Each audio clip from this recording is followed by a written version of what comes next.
Evening ആയപ്പോൾ ഞങ്ങളൊന്ന് പുറത്ത് പോകാമെന്ന് വെച്ച് വേറെ ഒന്നിനല്ല കുറച്ച് ഫ്രൂട്ട്സ് ഒക്കെ മേടിക്കാനുണ്ടായിരുന്നു. അപ്പോൾ ഞാനും എൻ്റെ റൂംമേറ്റും കൂടി ഷെയർ ഇട്ടിട്ട് പപ്പായാണ് മേടിച്ചത്. കാരണം നമുക്കിവിടെ ഫ്രിഡ്ജൊന്നും ഇല്ലല്ലോ.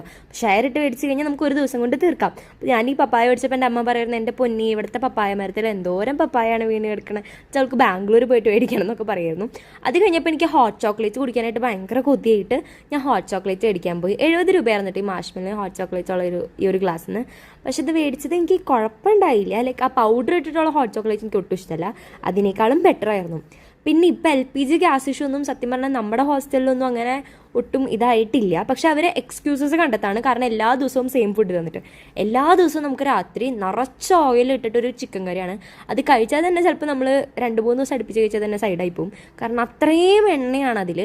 ഇതിപ്പോൾ നമ്മളപ്പോൾ വിചാരിച്ച് രാത്രി എന്തെങ്കിലും സാൻഡ്വിച്ച് പോലെ തട്ടിക്കൂട്ടാണ്. സംഭവം നമ്മുടെ ഹോസ്റ്റലിൽ കെറ്റിൽ യൂസ് ചെയ്യാൻ പറ്റില്ല. അതുകൊണ്ടാണ് നമ്മളിങ്ങനെ ഓരോന്നും ഉണ്ടാക്കുന്നത്. കെറ്റിൽ യൂസ് ചെയ്യുകയാണെങ്കിൽ ഭയങ്കര എളുപ്പമായിരുന്നു. ഇത് ഉച്ചയ്ക്ക് അവർ നാളികേരവും സബോളയും എല്ലാം കൂടി ഇട്ടിട്ട് എന്തോ ഒരു സാധനം തന്നാണ്. അപ്പോൾ ഞങ്ങൾ വിചാരിച്ചത് ബ്രെഡ് കൂടി കഴിച്ചാൽ ടേസ്റ്റ് ഉണ്ടാവുന്നു.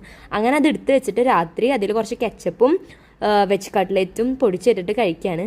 സംഭവം വലിയ കുഴപ്പമുണ്ടായോ എന്ന് വെച്ചാൽ വലിയ ടേസ്റ്റ് ഒന്നും ഇല്ല. പിന്നെ അങ്ങോട്ട് അഡ്ജസ്റ്റ് ചെയ്തു. പിന്നെ ഞാൻ എക്സ്പ്രഷൻ വാരി ഇടുന്നുണ്ട്. സോ അത്രയ്ക്കുള്ള ബൈ ബൈ.